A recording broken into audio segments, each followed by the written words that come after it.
que el colectivo no exento en realidad, si Juventud Sin Futuro, pues comparado con Izquierda Unida es 10 veces menos, nosotros somos 10 veces menos que Juventud Sin Futuro. Somos apenas, es un blog de 10 personas, simplemente os lo comento porque tiene sentido con lo que voy a comentar luego, donde participamos gente que está desde en CNT, en la CGT, en comisiones obreras, en Izquierda Anticapitalista, hay gente que no pertenece a ningún partido político, somos amigos, nos llevamos muy bien, pero sobre todo políticamente, en lo fundamental, estamos de acuerdo. Luego, pues en la letra pequeña a veces discutimos, normal, pero en lo fundamental estamos de acuerdo. No tiene nada que ver con el problema que sería una organización política, pero bueno, yo lo cuento para lo que viene luego. El momento actual, efectivamente, ya se ha dicho aquí bastante, es de urgencia.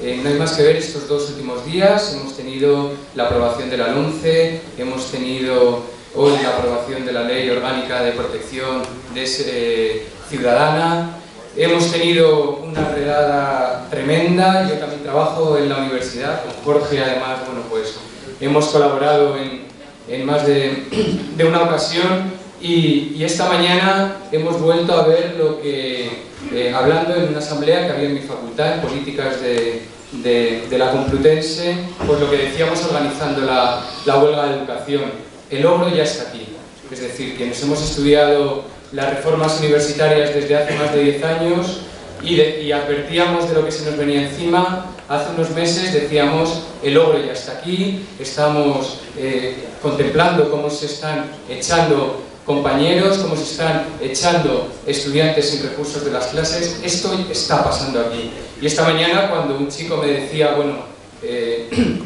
la otra madrugada recibí una llamada de mi amigo tal que tenía la policía en la puerta de casa, pues era otra vez hoy los rostros que había hoy en la asamblea de ayer políticas era que el logro ya está aquí. Entonces aquí coincido con Ramón en que tenemos responsabilidad, ¿no? Responsabilidad porque hay muchas cosas que se nos están echando encima. Hay una mayoría parlamentaria que nos está arrasando en derechos económicos, sociales y en libertades fundamentales. Y nuestro sistema político no está sabiendo, no tiene mecanismos, el diseño institucional del 78 no nos sirve para frenar el que una mayoría parlamentaria se vuelva arbitraria y se vuelva despótica.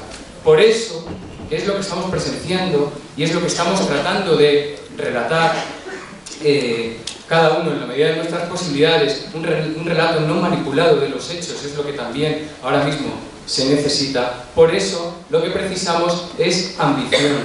Ambición a la hora de cambiar aspectos fundamentales que ya se han comentado aquí del sistema en diversos sectores, pero también ambición por nuestra parte en tratar de hacer una unidad de la izquierda ahora, en estos momentos en los que es tan necesaria. No debemos renunciar, yo creo, a los valores de la izquierda. Lo que tenemos que hacer es explicar muy bien aquellos valores, aquellas propuestas anticapitalistas, ecologistas, feministas, antirracistas que queremos plantear. No renunciar a nada, a ninguno de estos valores. Y como os digo, vamos a compartir lo fundamental. ¿Cómo hacer esto? ¿Cómo podemos hacer esto? Para pensar el cómo, creo que es interesante también diagnosticar los problemas. Si Izquierda Unida quiere converger o quiere unirse con los movimientos sociales y viceversa, estos quieren crear una unidad en este sentido, ¿qué problemas veo? Movimientos sociales hay tradicionalmente una alergia, lo hemos visto en el 15M, una alergia a los liderazgos, una alergia a las organizaciones tradicionales en sus vertientes más jerárquicas y más burocráticas, un escepticismo de base en muchos de ellos hacia la representación política, y lo que a mí me parece también es que aquí hay un problema también de falta de realismo en muchas ocasiones desde quienes participamos en los movimientos sociales a la hora de no saber ver la representación política como un instrumento más de lucha y central dentro de las posibilidades que se nos dejan en la actualidad para cambiar las cosas.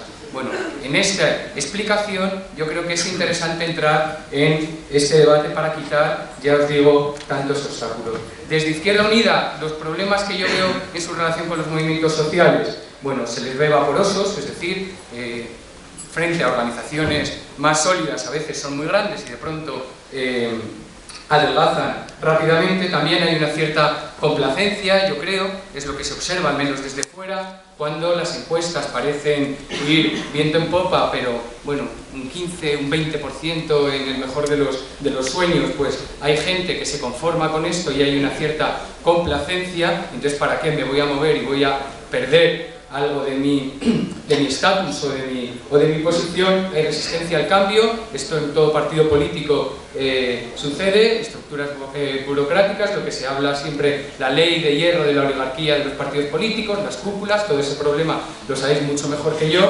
pero ese problema está ahí. Y luego tenemos ya, entre unos y otros, que hacer frente a un problema básico desde hace siglos en las relaciones políticas, que es el de las facciones, ¿no? ¿Cómo nos podemos entender aceptando la pluralidad? Y aquí es donde yo creo, en este cómo, que podemos avanzar. Podemos avanzar apostando con esa ambición que os decía, no solo hacia afuera, sino hacia adentro. Pensar que en este tiempo es un tiempo nuevo el que necesitamos crear, y para eso tenemos que pensar nuevas maneras de organizar los partidos políticos, las organizaciones, las alianzas políticas. Tenemos que volver a pensar en la importancia de las asambleas de base, en las comunicaciones permanentes entre representantes y asamblearios. Tenemos que pensar en métodos como la revocación, que se están pensando en algunas organizaciones, lo sé. Tenemos que pensar en los mandatos cortos, tenemos que pensar en las rotaciones, tenemos que pensar en cómo organizarnos desde un sentido, un compromiso con la amistad política. Es decir, nosotros, a pesar de ser diferentes, sabemos que en lo fundamental estamos de acuerdo. Y tenemos... vale.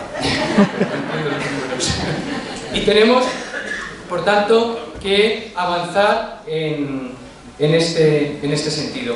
Bien, para que en este medio minuto poder hablar de las europeas, a mí sí que me parece que es una meta importante, es una excusa que tenemos para ponernos las pilas en este sentido. Además, el carácter propio de las europeas da muchas ventajas. La circunscripción única de estas elecciones puede hacer que se logre, además unido al voto de castigo que puede haber, se puede lograr un buen resultado de votos. Se puede introducir el debate europeo. Necesitamos introducir el debate europeo sobre multitud de temas: Banco Central Europeo, deuda, inmigración, muchos temas que son necesarios, y sobre todo necesitamos que a partir de esta fecha electoral se pueda generar ilusión, porque la ilusión, eso tan intangible, yo creo que puede volver lo improbable probable. Muchas gracias.